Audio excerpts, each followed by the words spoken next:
बिस्मिल्लाहिर्रहमानिर्रहीम। अस्सलाम वालेकुम। आज आपके साथ शेयर करूंगी मखाने का हलवा, जो बहुत ही हेल्दी हलवा है।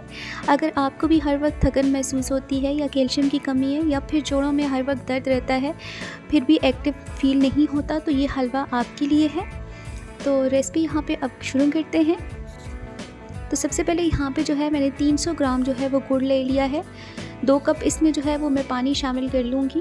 फ्लेम को यहाँ पे मैंने ऑन कर लिया है। तो गुड़ को यहाँ पे जो है अच्छे से पका लेंगे ताकि गुड़ जो है वो पानी में गल जाए। तो यहाँ पे जो है हमारा गुड़ जो है वो पानी में अच्छे से डिज़ोल्व हो चुका है और जितनी भी गांठें थी वो गल चुकी हैं। तो इस पॉइंट पर जो है हम फ्लेम को जो है वो ऑफ़ कर लेंगे, क्योंकि चाशनी हमारी जो है वो बिल्कुल तैयार है। इससे ज़्यादा जो है हम इसको नहीं पकाएंगे। दूसरी तरफ मैंने यहाँ पे एक पैन ले लिया है। 1 टेबल स्पून जो है वो देसी घी यहाँ पे गरम कर लेंगे। उसके बाद यहाँ पे मैंने बादाम 1 कप जो है वो शामिल कर दिए। हल्का सा रोस्ट कर लेने के बाद फिर यहाँ पे मैंने इनको निकाल लिया है। तो अब यहाँ पे क्योंकि हम मखाने का हलवा बना रहे हैं तो मखाने रोस्ट कर लेंगे। तो पैन में मैंने 2 टेबल स्पून जो है वो देसी घी गरम कर लिया और 4 कप मखाने शामिल कर दिए, जिनका वेट तकरीबन 80 ग्राम है। मखाने को क्रिस्पी होने तक हम यहाँ पे पका लेंगे। लगातार जो है वो चमचा हिलाते रहेंगे और इनको रोस्ट कर लेंगे जब तक कि इन पे एक अच्छा सा कलर ना आ जाए। तो चम्मच की मदद से हिलाते रहेंगे। अब यहाँ पे इन पे एक अच्छा सा कलर आ गया है, तो मैं यहाँ पे इनको निकाल लेती हूँ। दूसरी तरफ मैंने 1 टेबल स्पून यहाँ पे घी ले लिया है, तो उसमें यहाँ पे मैं ऐड कर देती हूँ सूजी। तो मैंने हाफ कप इसमें जो है वो सूजी ऐड कर ली थी। इसको भी जो है मैं अच्छे से यहाँ पे रोस्ट कर लूँगी जब तक कि इसकी खुशबू ना आ जाए। गोल्डन कलर आने तक इसको यहाँ पे मैंने जो है वो कुक कर लेना है। तो यहाँ पे गोल्डन कलर इसमें आ गया है। अब इस स्टेज पर मैं इसमें थोड़ा सा बेसन ऐड कर दूँगी, तकरीबन 1 टेबल स्पून। इससे जो है इसकी बहुत ही अच्छी सी खुशबू आएगी। अगर आपके पास अवेलेबल हो तो आप इसको ज़रूर ऐड कीजिएगा। 1 से 1.5 मिनट तक जो है मैं इसको यहाँ पे भून लूँगी। तो दूसरी तरफ यहाँ पे मैंने एक मिक्सी जार ले लिया है। तो मखानों को यहाँ पे मैं ऐड कर दूँगी। फाइन साइज़ का पेस्ट तैयार कर लूँगी, ग्राइंड कर देंगे।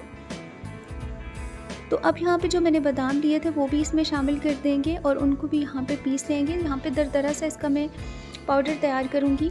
और अब जो हमारा मखाने का पाउडर है मैंने उसमें इसको भी शामिल कर दिया है। इधर दूसरी तरफ हमारी सूजी भी तैयार है। अब हम क्या करते हैं कि इसमें चाशनी ऐड कर देते हैं। चाशनी को यहाँ पे मैं छान के ऐड करूँगी ताकि इसमें जो गुड़ में जितनी भी इम्प्योरिटी हैं वो सारी निकल जाएं। गाढ़ा होने तक यहाँ पे मैं इसको भी पका लूँगी। तो चम्मच की मदद से यहाँ पे इसको अच्छे से मिक्स कर लूँगी और जब तक गाढ़ा हो जाए तब तक हमें इसको पका लेना है। तकरीबन इस तरह की कंसिस्टेंसी हमें इसकी चाहिए है। तो यहाँ पे इसमें बॉयल आ गया है। अब मखाने का जो पाउडर हमने तैयार किया था वो इसमें शामिल कर दूँगी। तो साथ में इसमें ऐड कर दूँगी 1 टेबल स्पून सूंड का पाउडर। अदरक का पाउडर इसमें शामिल कर दूँगी। अदरक का पाउडर जोड़ों के दर्द के लिए बहुत ही फ़ायदेमंद है और ये हमारा डाइजेशन भी है वो भी दुरुस्त करता है। वेट लॉस के लिए भी बहुत हेल्पफुल साबित होता है। अच्छे से इसको पका लेंगे। इस स्टेज पे मैं इसमें ऐड कर दूंगी तकरीबन 1 टेबल स्पून देसी घी। इससे इसमें और शाइन भी आएगी, अच्छी सी खुशबू भी आएगी। तो इस तरह से ये बहुत ही टेस्टी हलवा बन के तैयार होता है। आप कुछ टाइम तक इस हलवे को यूज़ करें, इससे आपकी जितनी भी जोड़ों में दर्द हैं वो सारे दूर हो जाएंगे। मखाने वैसे भी कैल्शियम का सोर्स होते हैं, इससे ये आपकी हड्डियों के लिए फ़ायदेमंद साबित होते हैं। कुछ टाइम तक आप रेगुलर इसको खाएंगे तो आप देखेंगे आप एक्टिव फील करेंगे। तो आज की रेसिपी आपको कैसी लगी है, ज़रूर इस रेसिपी को ट्राई कीजिएगा और अपना फीडबैक भी दीजिएगा। इंशाल्लाह एक नई रेसिपी के साथ हाजिर होंगे। अपना बहुत ख्याल रखिएगा, दुआओं में याद रखिएगा। फ़ी अमानिल्लाह।